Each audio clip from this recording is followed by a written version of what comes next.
नमस्कार दोस्तों, आज मैं आप सभी को क्लास 12th 2025 का सामान्य हिंदी का पेपर दिखाने जा रही हूँ और इसका कोड है 302 एचएम। चलिए आइए देखते हैं हम पहला क्वेश्चन। चंद छंद वर्णन की महिमा के लेखक हैं, तो इसके लेखक कवि गंग हैं। वर्तमान युग में हिंदी गद्य की प्रमुख भाषा है, खड़ी बोली है। और तीसरा क्वेश्चन है, ज्ञानोदय पत्रिका के संपादक हैं कन्हैया लाल मिश्र प्रभाकर। चौथा क्वेश्चन है यहाँ पर, आधुनिक हिंदी एकांकी के जनक माने जाते हैं राम कुमार वर्मा। और नंबर अंगा, हरिशंकर परसाई एक ख्यातिलब्ध लेखक हैं, तो ये व्यंग विधा के ख्यातिलब्ध लेखक हैं। निज भाषा उन्नति अहे सबको मूल, यह काव्य पंक्ति है। यह काव्य पंक्ति भारतेंदु हरिश्चंद्र जी की है। और ये यहाँ पर खा नंबर, ये दूसरे का खा नंबर है। और देखिए कितना अच्छा क्वेश्चन आया था। तार सप्तक के कवियों को राहो का अन्वेषी किसने कहा था? तो इनको अज्ञेय ने कहा था, जो तार सप्तक के संपादक भी थे। अब मैं आपको आगे दिखाती हूँ पेपर। इस बार का पेपर वैसे बहुत इजी आया था इस कोड का। अयोध्या सिंह उपाध्याय हरिऔध की रचना है। वैदेही वनवास है। और घ नंबर है, निम्न में से कौन प्रगतिवादी कवि नहीं है? ये गिरजा कुमार माथुर जी नहीं है। प्रकृति का सुकुमार कवि किसे कहा जाता है? सुमित्रा नंदन पंत को। और ये यहाँ पर ये पहला गद्यांश आया था भाषा और आधुनिकता से, जो कि प्रोजी सुंदर रेड्डी जी की है।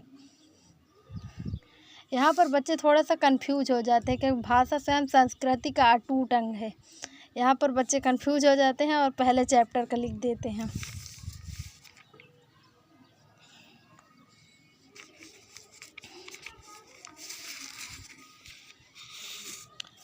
अब इधर देखिए,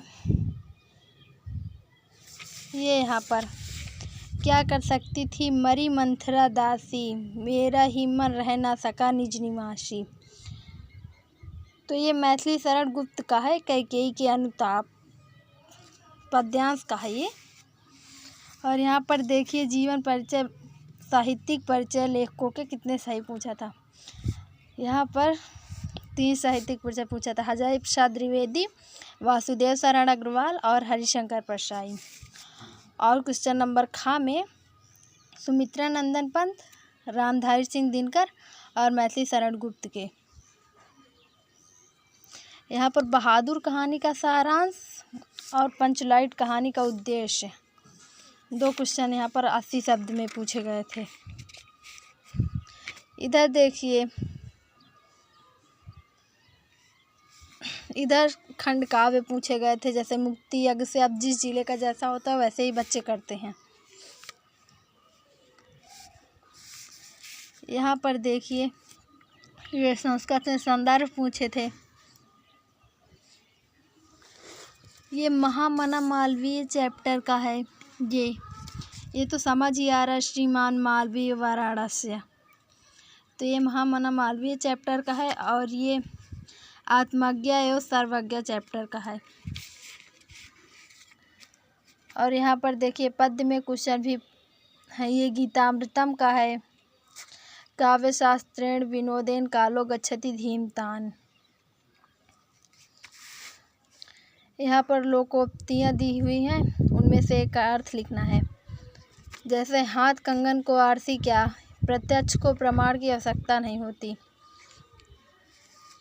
और ये देखिए, यहाँ पर एक अपठित गद्यांश दिया है।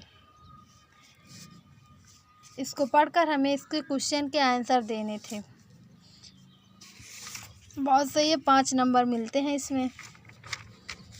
फिर इधर थोड़े बहुत ऑब्जेक्टिव हैं। देखिए, तरंग और तुरंग। तरंग मतलब होता है लहर और तुरंग मतलब होता है घोड़ा। लहर और घोड़ा, इसका आंसर होगा। कंकाल और कंगाल। कंकाल मतलब होता है शरीर, हड्डियों का ढांचा। अस्थिपंजर और कंगाल मतलब बोलते नहीं है, गरीब है एकदम। कंगाल को निर्धन। और इसमें से एक शब्द के 2 अर्थ लिखने थे। तात, तात मतलब होता है पिता, भाई, गरम। हथौड़ा भी होता है, गुरु भी होता है। और ये का नंबर देखिए, किए गए उपकार को मानने वाला होता है कृतज्ञ और किए गए उपकार को न मानने वाला होता है कृतघ्न। बहुत अधिक बोलने वाला होता है वाचाल। यहाँ पर इन वाक्यों को शुद्ध करना है। यहाँ पर जैसे लिखा रमेश पुस्तक को पढ़ता है तो होगा रमेश पुस्तक पढ़ता है। केवल एक प्रश्न मात्र का उत्तर देना है। यहाँ पर या तो मात्र होगा या तो केवल होगा। एक प्रश्न का केवल उत्तर देना है, ऐसे होगा। और यहाँ पर क्वेश्चन नंबर 12 में रस दिए हास्य रस, शांत रस। और इसका ख नंबर है भ्रांतिमान अलंकार लिखो या उपमा अलंकार लिखो। और ग नंबर है सोरठा छंद लिखो या कुंडलिया छंद। और यहाँ पर क्वेश्चन नंबर 13 में दिया गया है समाचार पत्र पर, उसमें लिखना था आप सभी को शिकायती पत्र इसमें लिखना था नीचे वाले क्वेश्चन में, और पहले वाले में आवेदन पत्र लिखना था 13वें क्वेश्चन में। और ये देखिए लास्ट क्वेश्चन, निबंध भी कितने सही आए थे। वन रहेंगे हम रहेंगे, ओलंपिक खेल 2024 और भारत, विद्यालय के पठन पाठन में इंटरनेट का योगदान, प्राकृतिक आपदाएं और उनका प्रबंधन, और कबीर की प्रासंगिकता। तो ये था आज का आपका पेपर। ये आपका पेपर था 2025 का। थैंक यू दोस्तों।